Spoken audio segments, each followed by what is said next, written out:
2005 വരെ കൊളംബിയയിലെ super star മോഡലായും cinema താരമായും ആരാധക ഹൃദയങ്ങളിൽ ഇടം പിടിച്ച അമാഡ റോസ പെരസ് അപ്രതീക്ഷിതമായി പൊതുവേദികളിൽ നിന്ന് വിടവാങ്ങിയത് വലിയ കോളിളക്കം സൃഷ്ടിച്ച ഒന്നായിരുന്നു.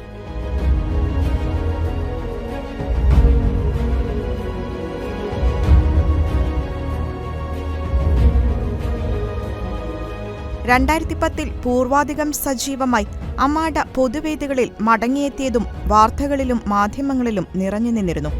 എന്നാൽ മോഡൽ ജീവിതത്തിൽ നിന്നും സിനിമാ ലോകത്തു നിന്നും തികച്ചും വ്യത്യസ്തമായി തന്റേതായ അടിയുറച്ച കത്തോലിക്ക വിശ്വാസത്തിന്റെയും പ്രാർത്ഥനാനുഭവത്തിന്റെയും സാക്ഷ്യവുമായിട്ടായിരുന്നു താരത്തിന്റെ തിരിച്ചുവരവ്.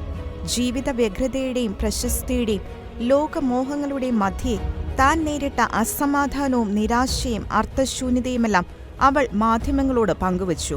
തന്റേതായ സ്വാർത്ഥ താൽപര്യങ്ങൾക്ക് വേണ്ടി സ്വന്തം കുഞ്ഞിനെ അബോർഷൻ ചെയ്ത നാളുകൾ അനുസ്മരിച്ചുകൊണ്ടുള്ള അമാഡയുടെ ദൃഢമായ സാക്ഷ്യം ഇന്നും അനേകരെ, പ്രത്യേകിച്ച് യുവജനങ്ങളെ സ്വാധീനിച്ചുകൊണ്ടിരിക്കുകയാണ്.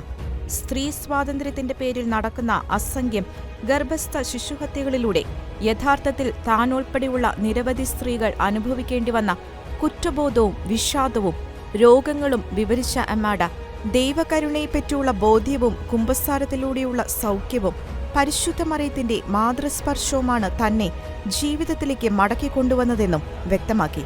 കുടുംബത്തോടൊപ്പം പ്രോലൈഫ് പ്രവർത്തനങ്ങളിൽ സജീവ സാന്നിധ്യമായും ദൈവകരുണയുടെ പ്രേക്ഷിതയായും പ്രവർത്തിക്കുന്ന അമാഡ ഇന്ന് തന്റെ പേരും പ്രശസ്തിയും അവസരങ്ങളുമെല്ലാം ദൈവമഹത്വത്തിനായി പ്രയോജനപ്പെടുത്തുകയാണ്.